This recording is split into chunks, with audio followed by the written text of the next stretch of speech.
Hello నమస్తే. నేను journalist Srinivas. ఈరోజు ప్రధాన పత్రికలు ఈనాడు, ఆంధ్రజ్యోతి, ఆంధ్రప్రభ, సాక్షి పేపర్ ఇట్లాంటి ప్రధాన పత్రికల్లో వచ్చిన బ్యానర్ ఐటమ్ చూస్తే ఒక అంశం అర్థమవుతుంది. పవన్ కళ్యాణ్ గారి ఫ్రస్ట్రేషను, చంద్రబాబు నాయుడు గారికి తగిలిన దాడి వేడి ఈ రెండు కనపడుతున్నాయి. పవన్ కళ్యాణ్ గారికి సంబంధించి పార్టీ జనసేన పార్టీ సర్వసభ సమావేశం నిన్న జరిగిందట.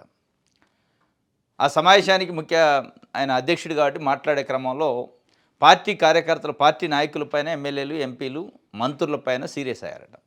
మరీ ముఖ్యంగా వాళ్ళ బ్రదర్ నాగబాబు పైన కూడా సీరియస్ అయిందట. నీకు మహిళలు వేసుకునే వస్త్రాలు, దుస్తులపైన మాట్లాడే తీరిక ఉంది, కానీ ప్రజలపైన, తిరుమల లడ్డు పైన ఈ స్థాయిలో వివాదం జరుగుతున్న మాట్లాడే తీరిక లేదని చెప్పి కాకినాడ ఎంపీ పైన కూడా అదేవిధంగా విరుచుకుపడ్డాడు. నీకు విదేశీ టూర్లు తిరగడానికి టైం ఉంది, కానీ ఇక్కడ పార్టీ, ప్రజలు, రాష్ట్రంలో జరుగుతున్న రాజకీయ పరిణామాలపైన మాట్లాడే తీరిక లేదని. దాంతోపాటు అరవా శ్రీధర్ అంశం పైన చూసిస్తున్నట్లు మాట్లాడినట్టు వ్యక్తిగత విషయాలు బయటికి పక్కొద్దు, ఎవరి ఇళ్లలోకి వచ్చి నేను తొంగి చూడను, ఇట్లాంటి కొన్ని చెప్పిండట. ఎక్కడా కూడా కఠినమైన చర్యలు కానీ ఇది లేదు. పవన్ కళ్యాణ్ గారు ఫ్రస్ట్రేషన్ బయటపడ్డది. దేనికోసం ఈ frustration? At the same time ఇక్కడ ఫ్రస్ట్రేషన్ పడుతుండో లేదో చంద్రబాబు నాయుడు గారు అక్కడ అంబటి రాంబాబు గారి ఇంటిపైన, జోగి రమేష్ గారి ఇంటిపైన తెలుగుదేశం పార్టీ కార్యకర్తలు మూకుమ్మడిగా కొన్ని వందల మంది పోయి దాడులు చేసి పెట్రోల్ బాంబులు వేసి తగలబెడితే ఇళ్ళని, ఆ వేడి చంద్రబాబు నాయుడు గారికి తగిలింది. మరి ఈ వేడి వల్లనే పవన్ కళ్యాణ్కి ఫ్రస్ట్రేషన్ వచ్చిందనే ఒక వాతావరణం, లేదా తిరుమల తిరుపతి ప్రసాదంలో, లడ్డూ ప్రసాదంలో కల్తీ నెయ్యి, ఆ నెయ్యిలో జంతువుల కొవ్వు కలిసిందని చంద్రబాబు నాయుడు గారు అప్పట్లో చెప్తే 2024 సెప్టెంబర్ 18 రోజు దాన్ని పట్టుకొని కనకదుర్గమ్మ గారి అమ్మవారి గుడి మెట్లు గడిగిన అదంతా అబద్ధమని ఇప్పుడు తేలింది. నేను కూడా ఆయన చంద్రబాబు నాయుడు గారు అన్న మాటలు పట్టుకొని అనవసరంగా దాన్ని ఎక్కువ చేశాను. ఈరోజు వైకాపా, హిందువులు, సాధారణ ప్రజలు కూడా పవన్ కళ్యాణ్ గారిని నెగిటివ్గా అర్థం చేసుకునే అవకాశం, దాన్ని ఖండించట్లేదు మీదనే ఆయన బాధ. తెలియదు కానీ మొత్తానికి అయితే ఈ అంశాల్లో ఏదో కానీ మొత్తానికి ఆయన ఫ్రస్ట్రేషన్ అయ్యిండు. ఫ్రస్ట్రేషన్ అయ్యి ఒక దశలో అసలు ఆ మీటింగ్ నుంచి వెళ్ళిపోయిండాడు సీరియస్గా. ఇది మొత్తం అన్ని పేపర్లో అదే వచ్చింది. దానికి సంబంధించి తిరుమలలో వైకాపా చేసిన ముమ్మాటికి మహాపచారం, కాసుల కక్కురితో నెయ్యితో లడ్డు తయారీ సిట్ తేల్చి చెప్పింది ఇదే. భక్తుల మనోభావాలను దెబ్బ తినకూడదనే జంతువుల కొవ్వు కలిసిందో లేదో బహిర్గతం చేయలేదు. వైకాపా నాయకులు గోబెల్స్ ప్రచారం, అబద్ధాలు, బుకాయింపులతో తప్పించుకునే ప్రయత్నం, జంతువుల కొవ్వు నుంచి రసాయనాలతోనే నెయ్యి తయారీ, వైకాపా నేతలు 235 కోట్ల దోపిడీని ప్రజలకు తెలియజెప్పాలి, జనసేన సర్వసభ సమావేశంలో తీర్మానాలు. జంతువుల కొవ్వు కలిసిందట, కానీ భక్తుల మనోభావాలను దృష్టిలో పెట్టుకొని సిట్టు బయటికి చెప్పలేదట అని ఎవరు చెప్పారు మీకు? సిట్టు చెప్పిందే. అంటే సిట్లో ఉన్న సభ్యులు వివిధ రాష్ట్రాలకు సంబంధించిన వాళ్ళు ఉంటారు, సిబిఐలు, మన రాష్ట్రానికి సంబంధించిన ఆఫీసర్లు ఉండరు. మరి వాళ్ళకు ఉన్న జ్ఞానం, వాళ్ళకున్న మనోభావాలకు సంబంధించిన ఆలోచన మీకు లేదా? ఇప్పుడు వాళ్ళు సిట్లో ఉన్న సభ్యులకి సిట్ ఇన్వెస్టిగేషన్ వేశారు. సిట్టు ఇన్వెస్టిగేషన్ విచారణ మనోభావాలను చూడదు. మనోభావాలను చూడాల్సింది ఎవరు? రాజకీయ పార్టీలుగా మీరు, ఈ రాష్ట్ర ప్రజలకి ప్రాతినిధ్యం వహిస్తున్న పాలక వర్గాలుగా మీరు, చంద్రబాబు నాయుడు గారు కానీ మీరు కానీ అది చూడాలి.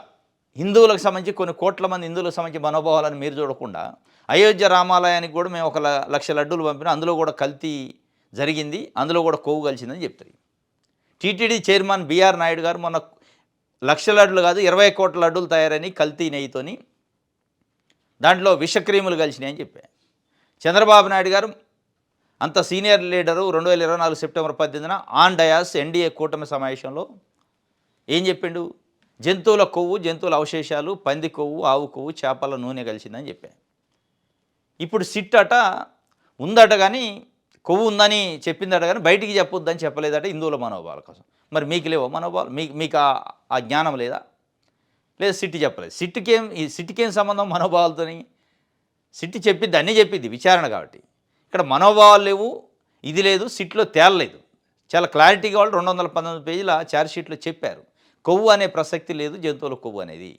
కల్తీ జరగవచ్చు, కల్తీ వేరు, కొవ్వు వేరు. ఇప్పుడు ఆ కల్తీ, కొవ్వు అనే అంశం పైన చంద్రబాబు నాయుడు గారు, పవన్ కళ్యాణ్ గారు ఒక రకంగా బుక్ అయ్యారు. కొన్ని కోట్ల మంది హిందువుల ముందు బుక్ అయిపోయారు, బదనామయ్యారు. ఆ బదనాన్ని కప్పుకోవడానికి ఫ్రస్ట్రేషను, ఇది ఒకవైపు అయితే పవన్ కళ్యాణ్ గారి ప్రెస్టేషన్కి అంబటి రాంబాబు గారి ఇంటి పైన జోగి రమేష్ గారి ఇంటి పైన వీళ్ళిద్దరు ఒకళ్ళ కాపు సామాజిక వర్గం, ఒకళ్ళు బీసీ గౌడ సామాజిక వర్గం, ప్రధానంగా మేజర్ కమ్యూనిటీ. ఇప్పటికే అసలు కాపులు సలసల కాగిపోతున్నారు. పవన్ కళ్యాణ్ దేశపై తాకట్టు పెట్టిండు చంద్రబాబు నాయుడు గారి దగ్గర మమ్మల్ని అని చెప్పి వాళ్ళు ఒక రకంగా నిరసన అసంతృప్తిలో ఉన్నారు. ఇది ఎట్లుండగానే తెలుగుదేశం పార్టీ సంబంధించిన కొన్ని వందల మంది కార్యకర్తలు వెళ్ళి అంబటి రాంబాబు ఇంటిపైన దాడి చేయటం, అది కాపుల్లో కన్నెర చేసే కార్యక్రమం. ఇది అల్టిమేట్గా ఏమైందంటే ఆ ఫ్రస్ట్రేషను పవన్ కళ్యాణ్ గారి పైన పడ్డది. డైరెక్ట్గా ఈ దాడుల సంస్కృతి ఏంటి అని అనలేని పరిస్థితి. దాడుల సంస్కృతి ఏంటి, దాడులను ఖండిస్తున్నా అంటే ఎన్డీఏ కూటమిలో భాగస్వామ్యపక్షం. చంద్రబాబు నాయుడు గారి వ్యతిరేకంగా మాట్లాడే పరిస్థితి లేదు. దాడులను ఖండించలేని పరిస్థితి, దాడుల వేడి తగులుతుంది పవన్ కళ్యాణ్కి కూడా. అందుకే చంద్రబాబు నాయుడు గారు దాడి జరిగిన 3 రోజుల తర్వాత నిన్న స్పందించారు. తెలుగుదేశం పార్టీ కార్యకర్తలకి వాళ్ళ రాష్ట్ర అధ్యక్షుడు ద్వారా ఒక సందేశం ఇచ్చారు. వైసీపీ ట్రాప్లో పడద్దు, మనం వైసీపీ ఉచ్చులో పడద్దు, రెచ్చగొడతారు, రెచ్చిపోవద్దు, మన సంస్కృతి అది కాదు దాడులు చేయడం. దాడులు చేయడం అయిపోయాక, నిప్పులు పెట్టాక, తగలబడ్డ తర్వాత ఇప్పుడు వచ్చి చెప్తుండ్రు. ఈ తగలబడ్డ తర్వాత వచ్చి చెప్పేవాళ్ళు తగలబడేటప్పుడు పోలీసులకు అలర్ట్ చేసి, డీజీపీని, ఆ హోమ్ డిపార్ట్మెంట్కి సంబంధించిన పోలీస్ అధికారులని మొత్తాన్ని అలర్ట్ చేసి ఆపలేరా? విజయవాడ నడిబొడ్డులో, గుంటూరు నడిబొడ్డులో డైరెక్ట్గా ఒక మాజీ మంత్రుల ఇళ్లపైన దాడి చేసి కొన్ని వందల మంది కర్రలు కటార్లతో కత్తులతో వెళ్ళి దాడులు చేసి మన పెట్రోల్ బాంబులతో దాడులు చేస్తుంటే పోలీసు యంత్రాంగం మొత్తం నిర్వీర్యమై ఏమీ లేదు. అసలు నిజంగానే మీకు ఆ ఉచ్చులో పడద్దనో దాడుల సంస్కృతి కాదు అనిపిస్తే కంట్రోల్ చేయలేరా? విజయవాడ నడిబొడ్డులో ఏదో రిమోట్ ఏరియాలో కాదు కదా. అంటే వెనక నుంచి ఒక సైగలు, ముందు నుంచి ఇంకో సైగలు చేసే కార్యక్రమం ఇది. ఈ సైగలకి పవన్ కళ్యాణ్ కన్నెర్ర చేసిండా? ఈ దాడుల వల్ల నా పార్టీ డ్యామేజ్ అవుతుందని. ఇది మొత్తానికైతే ఇది ఒక రకంగా పాలకపక్షం మొత్తం కూడా ఫ్రస్ట్రేషన్లో ఉంది. పాలకపక్షంతో పాటు పాలకపక్షానికి మద్దతు ఇస్తున్న మీడియా కూడా ఫ్రస్ట్రేషన్లో ఉంది. వాళ్ళ వార్తలు చూస్తే అదే అనిపిస్తుంది. ఈ కల్తీనే ఈ విషయంలో, కొవ్వు కలిసిందనే విషయంలో అది లేదు, అబద్ధం అని తెలిసిన తర్వాత ఇక ఎన్డీడీబీ రిపోర్ట్ ఇచ్చింది అని ఒకళ్ళు, ఎన్డీడీబీ అట రిపోర్ట్ ఇచ్చిందట. మరి ఆ రిపోర్ట్ని సిట్ ఎందుకు చెప్పట్లే? ఎన్డీడీబీ ఇస్తే ఆ రిపోర్ట్ గురించి సిట్ చెప్పాలి కదా. ఇగో ఇక్కడ పెద్ద చేపలను వదిలేశారా అని చెప్పి ఇలా ఫ్రస్ట్రేషన్ బయట పెట్టుకుంటున్నారు. సిట్ అట పెద్ద చేపలను వదిలేసిందట. ఎందుకు వదిలేస్తుంది? ఆ సిట్ జగన్మోహన్ రెడ్డి వేసిన సిట్టా, లేదా వైవి సుబ్బారెడ్డి వేసిన సిట్టా? సుప్రీంకోర్టు స్వయంగా వేసింది. దాంట్లో ఆంధ్రప్రదేశ్ సంబంధించిన అధికారులు ఉన్నారు. అధికారులు చంద్రబాబు నాయుడు గారు లిస్టు పంపించారు. ఇక మళ్ళీ వదిలేసాడు. ఎక్కడ వదిలేసిండు అంటే ఎవరు ప్రభావం, మరి ఎవరు ప్రభావం చూపిస్తున్నారు? సిట్టును అనుమానిస్తున్నారు. సిట్టు దారేట ఆంధ్రజ్యోతి రాసింది. సిట్టు దారేట అంటే సిట్టు దారిలోనే పోద్ది, మీ దారిలోకి రాదు. ఇప్పుడు మీ దారి ఏంటి? వైవి సుబ్బారెడ్డిని, జగన్మోహన్ రెడ్డిని అందులో పెట్టాలి. ఇప్పుడు అది కాదు కదా. అసలు వాస్తవంగా జరిగిందా లేదా కల్తీ? జరిగితే ఏమి రసాయనాలు జరిగినాయి, కలిసినాయి? ఆ రసాయనాల వల్ల ప్రజల ప్రాణాలకు ఏమైనా ముప్పు వచ్చిద్దా? భవిష్యత్తులో జరగకుండా ఏం చేయాలి? ఇప్పటివరకు జరిగిన దాంట్లో జన నష్టం ఏమైనా జరిగిందా? లేదా జంతువులకు నిజంగానే కలిసిందా? కలిసి ఉంటే దానికి కారణం అయిన వ్యక్తులు ఎవరు? అది కాకుండా వైవీని ఎందుకు వదిలేశారు అని రాసిండు ఆయన. వైవీని ఎందుకు వదిలేశారు? వైవీని వదిలేస్తారా? పెద్ద చేపలను వదిలేస్తారా? మీ ఇంటెన్షన్ అంతా ఎవరో కొంతమంది సెలెక్టెడ్ పీపుల్ని పెట్టుకున్నారు. వాళ్ళు ఉండాలి అందులో, అంతే. అది జరిగిందా లేదు పక్కన పెడితే, వాళ్ళు జరిగినా జరగకపోయినా వాళ్ళు ఉండాలి. వాళ్ళు ఉంటే అయిపోయాయిగా. సిట్టు మంచిగా ఉన్నట్టు, సిట్టు మన దారిలోనే ఉన్నట్టు. సిట్టు ఏ దారిలో ఉందో తెలుసుకోవడం కాదు, సిట్టు చెప్పింది ఏంటి అనేది ముఖ్యం. ఇది పెద్ద చేపలని వదిలేశారా? లంచం అడిగారని చెప్పిన చైర్మన్ ఎందుకు పట్టించుకోలేదు? నిబంధనలు మార్చేసి కల్తీనేయికి గేట్లు ఎత్తడం నేరం కాదా? దాన్ని ఆమోదించి అమలుకు సహకరించిన చైర్మన్, అధికారులు నిందితులు కాదా? అయినా పట్టించుకొని సిట్టు పట్టించుకోవట్లేదట. ఈనాడు పట్టించుకుంది. సిట్టు పట్టించుకోవట్లేదట. ఆంధ్రజ్యోతి పట్టించుకుంటుంది. అంటే సిట్టు విచారణ పైన అనుమానం వ్యక్తం చేస్తారు, సిట్టుని సస్పెక్ట్ చేస్తారు. మరి సిట్టు పైన నాకు తెలిసి కోర్టుకు పోతారేమో కొంతమంది. ఏమన్నా తెలుగుదేశం పార్టీకి సంబంధించో వాళ్ళ సానుభూతి పరిధిలో సిట్టు కరెక్ట్ చేయలేదు అని చెప్పి సుప్రీంకోర్టులో పిటిషన్ వేస్తారేమో. ఆయన Jyothula Nehru TTD board member అంటాడు. జగన్ జైలుకే పోతాడు కల్తీనే విషయంలో, దాంట్లో డౌటే లేదు. మాకు సిట్టు విచారణ కంటే చాలా బలమైన ఆధారాలు ఉన్నాయి అంటాడు. మరి ఆ బలమైన ఆధారాలను సిట్టు కిందకి ఇవ్వలే? ఆ సిట్టుకి ఇచ్చి అయిపోయేది కదా. అదేవిధంగా చంద్రబాబు నాయుడు గారు 3 రోజుల నుంచి ఎన్డీడీబీ రిపోర్ట్ని బేస్ చేసుకొని నేను కొవ్వు కలిసిందని చెప్పిన అన్నాడు. మరి ఆ రిపోర్ట్ ఎడిపోయింది? మీకు తెలిసిన రిపోర్టు, మీకు కనపడ్డ రిపోర్టు కొవ్వు కలిసిందని సిట్కి ఎందుకు కనపడలే? సిట్ ఎందుకు కన్సిడర్ చేయలేదని? అంటే మీరు చెప్పిన రిపోర్టు తప్పుడు రిపోర్టు. మీరు చెప్పిన రిపోర్ట్‌లో ఎక్కడ కూడా మీరన్న రిపోర్ట్‌లో ఎక్కడా కొవ్వు లేదు. మీరు కావాలని కొవ్వు చెప్పారు. దాన్ని సిట్ అంత ఈజీగా తీసుకోదు. మీరు రాజకీయం కోసం లేని కొవ్వును ఉందని చెప్పారు. సిట్ ఎందుకు చెప్పింది? సిట్‌కి ఏం అవసరం? ఇప్పుడు అది మీ బాధంతా. తెలుగుదేశం పార్టీ గాని దాన్ని సమర్థించే మీడియా మేము చెప్పినట్టు ఎందుకు చెప్పట్ల సిట్ అంటే ఎందుకు చెప్పింది? మీకు అవసరాలు, రాజకీయ అవసరాలు, రాజకీయంగా ఇంకొకటి పైన బురద చల్లటం ఉన్నది. వాళ్ళకి అవసరం లేదు కదా! ఇది పవన్ కళ్యాణ్ గారికి సంబంధించిన ప్రెస్టేషను, చంద్రబాబు నాయుడు గారికి సంబంధించిన వేడి, దాడుల వేడి ఏందంటే ఇది ఇక పవన్ కళ్యాణ్ గారు ఇంకొక అడుగు ముందుకేసి కొవ్వు ముమ్మాటికి కలిసింది జంతువుల కొవ్వు నుంచి వచ్చిన రసాయనాలతోనే నెయ్యి తయారట. కాకపోతే సిట్ చెప్పట్ల మనోభావాలను దృష్టిలో పెట్టుకొని, ఏ సిట్ చెప్పిందో మనోభావాలను దృష్టిలో పెట్టుకొని, కోర్టులకి, సిట్లకి, పోలీసులకి మనోభావాలు యాంగిల్‌లో విచారణలు ఉండవు. మనోభావాల యాంగిల్‌లో విచారణ ఉంటే ఆ రసాయనాలు కూడా కలిసినాయని చెప్పదు మరి. అది కూడా మనోభావమే. కొవ్వు ఒక్కటే మనోభావం. కొవ్వుతో పాటు రసాయనాలు కూడా కలిసినాయని చెప్పదు. మనోభావాలు ఇందులో దెబ్బతింటది కాబట్టి ఏం జరగలేదని చెప్పాలి కదా మరి. ఇది ఈనాడు ఈ రూపంలో చెప్తే, ఈ ఆంధ్రజ్యోతి ఇంకో రూపంలో వైవీని వదిలేస్తారా? సంతకం సుబ్బారెడ్డిది, శిక్ష సింగాల్కా. ఇది మేము చెప్పిన వాళ్ళకి పడాలి శిక్షలు తప్ప ఎట్లా చేస్తుంది సిట్ అని వీళ్ళ బాధ. సిట్టు దారేట అన్నాడు. జగన్ పాపాలకు మరో అధికారి బలి. కల్తీ నెయ్యిలో జగన్ జైలుకే వదిలే ప్రసక్తే లేదు. మా వద్ద సిట్టు దర్యాప్తుకు మించిన ఆధారాలు, వాటితో సుప్రీంలో అప్పీలు. ఎక్కడో సుప్రీంకోర్టుపై అప్పీల్ వేసే బదులు సుప్రీంకోర్టే నియమించిన సిట్కి మీ దగ్గర ఉన్న అంతకంటే పెద్ద ఆధారాలు ఉంటే ఎందుకు ఇవ్వలే? అంటే దీన్ని ఏంటి ట్రాపు? దీన్ని మొత్తానికి డైవర్షన్ చేసే వ్యవహారం. అంటే సిట్ ఇన్వెస్టిగేషన్ కరెక్ట్ లేదని సుప్రీంకోర్టులో ఒక అప్పీల్ వేసి, అంటే ఏదో జరిగింది ఇంకేదో ఉందని ప్రజలను నమ్మించే ప్రయత్నం. ఎందుకు ఒక సెంటిమెంట్ని, ఒక ఆచారాన్ని, ఒక సాంప్రదాయాన్ని దెబ్బతీసే కార్యక్రమం, ఒక నమ్మకాన్ని దెబ్బతీసే కార్యక్రమం, ప్రసాదం పైన పగ ఎందుకు పడుతున్నారు మీరు? ఇప్పుడు జరగలేదు అని క్లారిటీగా సిట్ చెబుతున్న తర్వాత కొవ్వు అనే అంశం లేదు, కల్తీ జరిగింది, కల్తీ పైన చర్యలు తీసుకుంటారు. పదే కొవ్వు కలిసింది అని దాన్ని అపచారం చేసే పరిస్థితి మీకు ఎందుకు వచ్చింది? అసలు కలిపిండో లేదు తెలియదు, వాళ్ళు అపచారం చేశారో లేదు తెలియదు, కానీ ఘోరమైన అపచారం చేశారని మీరు చెప్తున్నారు. మీరు చేస్తుంది ఘోరమైన అపచారం. ఇక్కడ లేని దాన్ని ఉంది అని పదే 10 సార్లు చెప్పి ఎందుకు చేస్తున్నారు? ఇక అది నెయ్యే కాదని పవన్ కళ్యాణ్ గారు మళ్ళీ అంటున్నారు, రసాయనాలు పామాయిల్తో లడ్డూలు తయారని చెప్పి కాసుల కక్కుర్తో నాడు వైసీపీ నేతల అపచారం. ఇప్పుడేమో బొంకుతున్నారు, వారంటే వ్యక్తిగత వైరం లేదు, వాళ్ళ భాష క్రిమినాలిటీతోనే సమస్య, మళ్ళీ మేమొస్తే అంటూ బెదిరిస్తున్నారు. 11 స్థానాలకు పడిపోయినా వాళ్ళ ప్రవర్తనలో మార్పు లేదు, నోటికొచ్చినట్టు మాట్లాడుతున్నందుకే ఇవాళ దాడులు. అయితే హింసను ఏ పార్టీ సమర్థించదు, చట్టాన్ని చేతిలో తీసుకోవద్దని చంద్రబాబు కూడా చెబుతున్నారు. జనసేన జనరల్ బాడీ భేటీలో పవన్ కళ్యాణ్ చట్టాన్ని చేతిలో తీసుకోవద్దని చంద్రబాబు నాయుడు గారు కూడా చెప్పారట. నేను చెప్తున్నా, నోటికొచ్చినట్టు మాట్లాడితే దాడులు జరుగుతాయట. నోటికొచ్చినట్టు తమరు మాట్లాడారు, నారదీస్తా, తోలుదీస్తా, తొక్కదీస్తా అని చెప్పి ఇక నోటికొచ్చినట్టు మాట్లాడిన వాళ్ళల్లా ఇక చట్ట ప్రకారం శిక్షలు లేకుండా దాడులు చేయటం, కర్రలు కత్తులు తీసుకొని పోయి ఇళ్ళకి నిప్పులు పెట్టి, ఇది డైరెక్ట్గా ఆయన ఖండించలేని పరిస్థితి. ఆయన మనసులో ఖండించాలన్నా ఖండించలేని పరిస్థితి. చంద్రబాబు నాయుడు గారు ఊరుకోరు.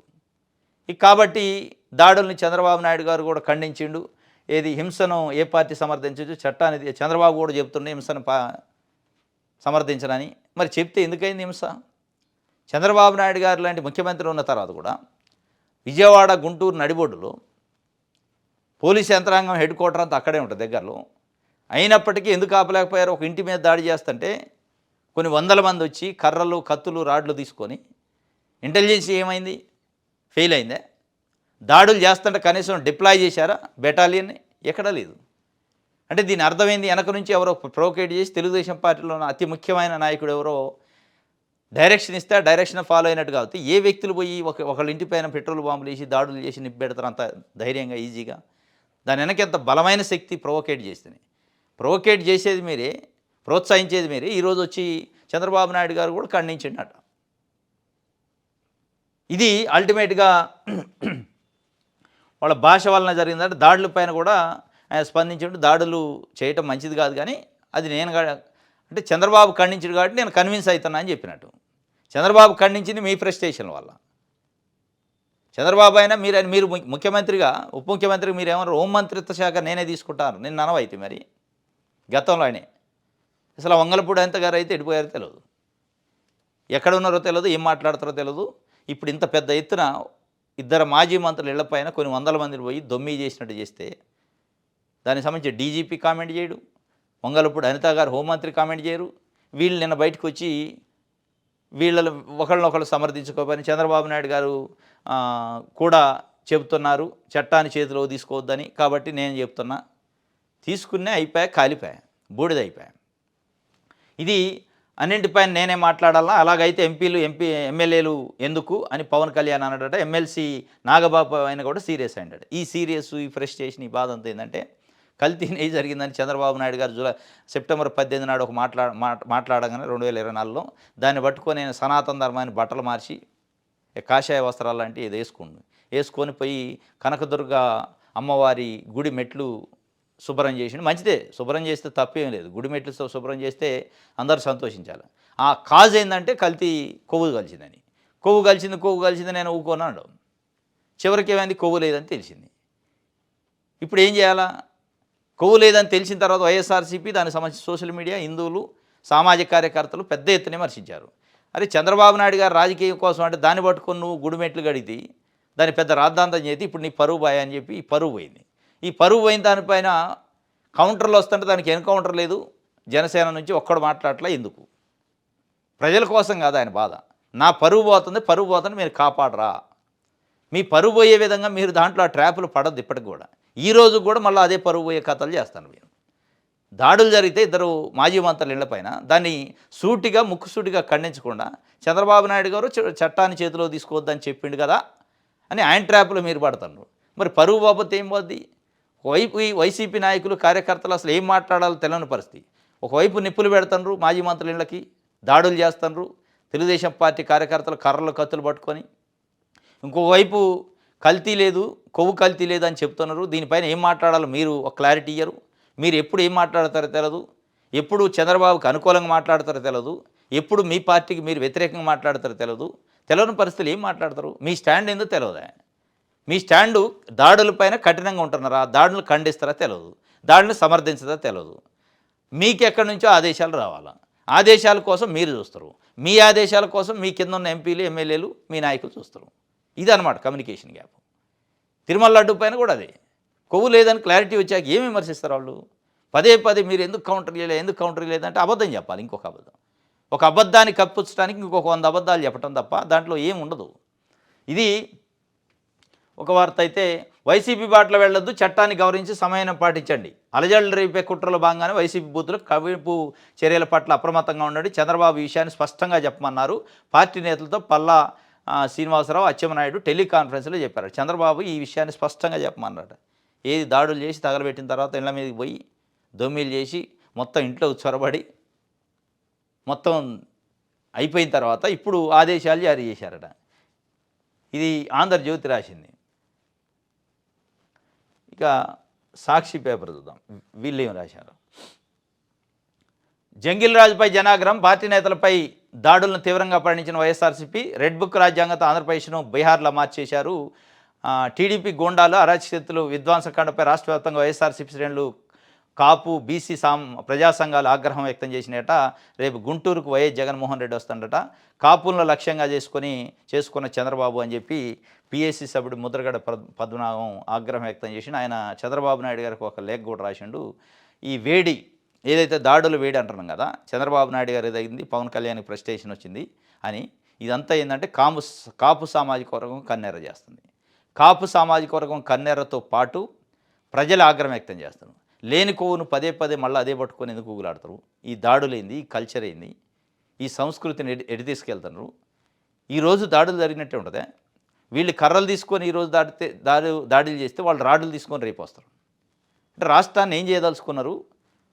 ఒక 75 సంవత్సరాల వయసున్న, 45 సంవత్సరాల రాజకీయ జీవితం ఉన్న చంద్రబాబు నాయుడు గారు లాంటి వ్యక్తి ముఖ్యమంత్రిగా ఉన్నప్పుడు కూడా ఈ కల్చర్ ఉంటే రేపు రాబోయే రోజులు ఆంధ్రప్రదేశ్ భవిష్యత్తు ఏందని ఆంధ్రప్రదేశ్ ప్రజల్లో ఆందోళన ఉంది. ఈ పార్టీ ఉన్నప్పుడు దాడులు చేస్తుంది, మళ్ళీ ఇంకో పార్టీ రాగానే వాళ్ళు మేము ఒక డిజిటల్ బుక్ రాస్తామంటారు. వైసీపీ ఉన్నప్పుడు దాడులనే రెడ్ బుక్లో వీళ్ళు రాసుకున్నారు. ఈ రెడ్ బుక్ని అమలు చేస్తూ ఉంటారు. ఇప్పుడు మళ్ళీ వీళ్ళు ఏం చేస్తారు? వీళ్ళు చేసే దాడుల్ని వాళ్ళు ఏదో డిజిటల్ బుక్ అంటున్నారు. ఇక మీరు డిజిటల్ బుక్లు, రెడ్ బుక్లు, బ్లూ బుక్లు, పింక్ బుక్లు, లేకపోతే ఇంకో బుక్లు రాసుకుంటూ రాష్ట్రాన్ని రవాణా కాస్ట్ చేస్తారా? రాష్ట్రాన్ని ఏం చేయదలుచుకున్నారు ప్రజలు అడిగే పరిస్థితి. ఆ కోణంలో ప్రజల నుంచి ఒక వ్యతిరేకత వచ్చింది. తెలుగుదేశం పార్టీ 2 చోట్ల చేసిన దాడులు, తెలుగుదేశం పార్టీ కార్యకర్తలు డైరెక్ట్గా కొన్ని వందల మంది పోయి చేశారు. దాని వెనక ఒక అతి ముఖ్యమైన నాయకుడు అనేది ప్రజల్లో స్పష్టంగా అర్థమైంది. ఇది చేయించిన దాడి ప్లాన్డ్ ప్రకారం చేయించిన దాడే. పోలీసుల్ని ఆపి పోలీసులు ఆ ఛాయల్లోకి రాకుండా చేసి ఏదో కొద్ది గొప్ప ఉన్న ఆ పోలీసుల సమక్షంలో ఆపలేని పరిస్థితుల్లో దాడులు జరిగాయని చెప్పే పరిస్థితి డైరెక్ట్గా ప్రభుత్వంలో ఉన్న ముఖ్యమైన వ్యక్తుల ఆదేశాలు లేకుండా, ముఖ్యమైన వ్యక్తుల అండ లేకుండా జరగదు. ఇది డైరెక్ట్గా ప్రజలు మాట్లాడుకుంటున్నారు ఇదేం కల్చర్ అని. ఈ కల్చర్ ఎక్కడితో పోదు కదా. వీళ్ళు చేశారని రేపు ఇంకో పార్టీ అధికారంలోకి వాళ్ళు చేస్తారు. ఈ దాడుల కోసమే ప్రభుత్వాలను ఎన్నుకుంటారా ప్రజలు? ప్రజలను బాగు చేసేది, రాష్ట్రాన్ని బాగు చేసేది లేదు ఇక అనే అంశం పైన తాకినట్టుంది. మొత్తానికైతే దాన్ని ఆ కాపులు కన్నెరం దృష్టిలో పెట్టుకొని పవన్ కళ్యాణ్ ప్రస్టేషన్ కానీ, చంద్రబాబు నాయుడు గారి వేడి కానీ ఇది ఒకటైతే. లడ్డూ ప్రసాదంపై బాబు అదే కోతంతరం సిబిఐ తేల్చినా కానీ తప్పుడు ప్రచారమే, జంతువుకు కలిసిందంటూ పదే పదే దుష్ప్రచారం. ఎన్డీడీబీ నివేదిక వెల్లడించినట్టు నిస్సిగ్గు అబద్ధాలు, లడ్డూ ప్రసాదాలు జంతువులకు కలవలేదని ఛార్జ్షీట్లో కోర్టుకు నివేదించిన సిబిఐ. ఎన్డీఆర్ఐ నివేదికను ఛార్జ్షీట్లో స్పష్టంగా ప్రస్తావిస్తూ జంతువుకు కలవలేదని తేల్చి చెప్పింది దర్యాప్తు. టీటీడీ నెయ్యిలో చేపలను కలిసే అవకాశం లేదని నిర్ధారించిన ఎన్డీడీబీ నివేదిక అయినా సరే రాజకీయ స్వార్థంతో చంద్రబాబు పన్నాగాలు, పాపభీతి లేకుండా దేశంలో ఏ సీఎం సాహసించిన రీతిలో అదే బుకాయింపు. చేసిన పాపానికి క్షమాపణ చెప్పి చెంపలు వేసుకోవాల్సింది పోయి కుట్రలతో మరింత దిగజాడు. ఈ దుష్ప్రచారం, అరాచకాలను ప్రశ్నిస్తున్న వారిపై బాబు సర్కారు అణిచివేత చర్యలు. ఇది లడ్డూ ప్రసాదం పైన చంద్రబాబు చెబుతున్నది నిజమే అయితే ఆ విషయాలు సిబిఐ తన ఛార్జ్షీట్లో పేర్కొనేది కదా. వాస్తవం ఇది. ఎన్డీడీబీ నివేదికలో ఉంది అంటున్నారు. ఎన్డీడీబీ నివేదిక చంద్రబాబు నాయుడు గారు చూసింది చంద్రబాబు నాయుడు గారు కనిపించిన ఎన్డీడీబీ నివేదిక సిట్కి ఎందుకు కనపడదు? సిట్ ఎందుకు పరిగణలో తీసుకోదు అంటే అది వ్యాలిడ్ లేదు, దాంట్లో లేదు, వీళ్ళు అన్న మాటలు లేవు. వీళ్ళ బాధ అంతా ఏంటంటే చంద్రబాబు నాయుడు గారు ఏ మాటలు అయితే సెప్టెంబర్ 18 రోజు చెప్పిండో అదే మాటలు సిట్ రిపోర్ట్లో ఇవ్వలేదు. ఇవ్వాలి, అది ఇస్తేనే సిట్టు మంచిగా ఉన్నట్టు, సిట్టు రూట్ కరెక్ట్ ఉన్నట్టు, లేదంటే లేదు. ఆయన ముందే చెప్పేసిండు ఒక రాష్ట్ర ముఖ్యమంత్రి కలిసింది అన్నాక కలిసిందని మీరు చెప్పాలి కానీ మళ్ళీ కొత్తగా ఎట్లా చెప్తారు? దానికోసమేగా నేను సిట్ వేసుకుంది. నేను వేసుకున్న సిట్ పైన సుప్రీంకోర్టుకు పోయి అనవసరంగా చెడగొడుతుంది. సిబిఐతోని సిట్ వేయిస్తుంది సుప్రీంకోర్టు చేత. దానివల్లనే కానీ నేను అన్న మాట నిజమని రాయలేకపోయింది. ఇదనమాట ఈ గగ్గోలు అంతా. ఏంటంటే చంద్రబాబు నాయుడు గారి నోటి నుంచి ఏదైతే ఒక ప్లాన్ ప్రకారం మాటలు వచ్చినాయో లేనిది ఉన్నట్టు, ఉన్నది లేనట్టు అదే రాయాలి సిట్ అని కోరుకున్నారు. ఆ సిట్ రాయాలి, ఎందుకంటే వీళ్ళు వేసిన సిట్ కాదు. వీళ్ళు వేసిన సిట్ ఇంటెన్షన్ డైరెక్ట్గా సుప్రీంకోర్టు గమనించింది. ఈరోజు ఏ యాగి అయితే చేస్తారో ఈ యాగిని సుప్రీంకోర్టు గమనించింది. ఇది కొన్ని కోట్ల మంది హిందువుల మనోభావాలకు సంబంధించింది. అక్కడ కలిసిందా లేదా మీ వల్ల కాదు. మీరు ఒక ఇంటెన్షన్తో ఒక ముఖ్యమంత్రి హోదాలో ఉండి ముందే అనౌన్స్ చేసిన తర్వాత మీరు వేసిన సిట్ ఏం చెప్పింది అదే చెప్పింది. అటు ఇది నిజాలు వాస్తవాలు తెలవాలంటే మేము వేసే సిట్ ఇది చెప్పిందని సుప్రీంకోర్టు చెప్పింది. అసలు వాస్తవాలు బయటకు వచ్చినాయి, దొంగలు బయటపడ్డారు, అబద్ధాలు బయటపడ్డాయి. ఇదే అనమాట ఈ బాధ అంతా. రైట్. ఇది రాజకీయ విమర్శలపై ఇష్టానుసారంగా కేసులు పెట్టలేదు. సోషల్ మీడియాలో పోస్టులపై కేసుల నమోదులో పోలీసులు హైకోర్టు మార్గదర్శకాలు పాటించాల్సిందే. ఇష్టానుసారంగా కేసులు నమోదు చేస్తున్న పోలీసుల తీరుపై సుప్రీంకోర్టు అడ్డుకట్ట. ఎఫ్ఐఆర్ నమోదుకు ముందే పబ్లిక్ ప్రాసిక్యూటర్ సలహా తప్పనిసరి తేల్చి చెప్పిన సుప్రీంకోర్టు. రాజకీయ విమర్శలకు సంబంధించి ఇష్టానుసారంగా వాస్తవంగా కేసులు పెడుతున్నారు, మరి ముఖ్యంగా తెలుగు రాష్ట్రాల్లో, మరి ముఖ్యంగా ఆంధ్రప్రదేశ్లో. దీనిపైన సుప్రీంకోర్టు నిన్న సంచలనమైన తీర్పు ఇచ్చింది. ఒక రంగ ప్రభుత్వాలకు షాక్ ఇచ్చింది.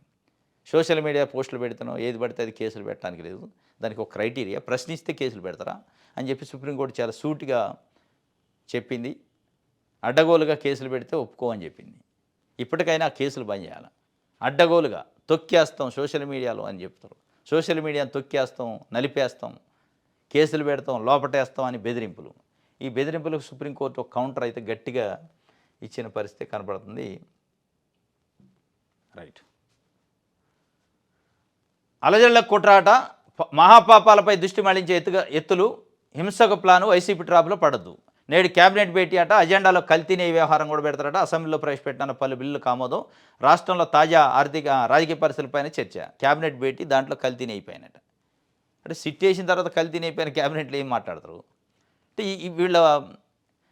వీళ్ళది ఏమైందంటే చెప్పిన అబద్ధాల గురించి ఆందోళనలో ఉన్నారు చంద్రబాబు నాయుడు గారు. అంటే కొవ్వు కలిసిందని చెప్పినా కొవ్వు లేదని సిట్ చెప్పింది. ఇప్పుడు ఏం చేయాలా? లేదు సిట్ అబద్ధం చెప్పింది, లేదా సిట్లో ఇదే చెప్పారు, లేదా అదే చెప్పారని వీళ్ళు ఇంటర్ప్రిటేషన్, నెరేషన్ క్రియేట్ చేస్తున్నారు.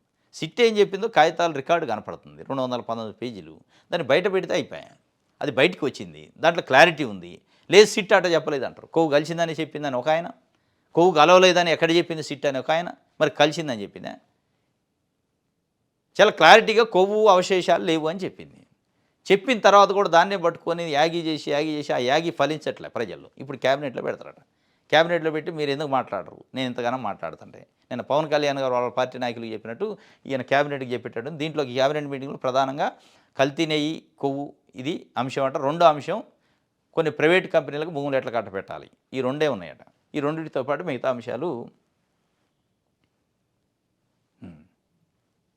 రైట్. ఇది ఆంధ్రప్రభ సంచి. ఇది ఈరోజు న్యూస్ అనాలిసిస్. రేపు తాజా వార్తలతో తిరిగి కలుసుకుందాం. Thank you.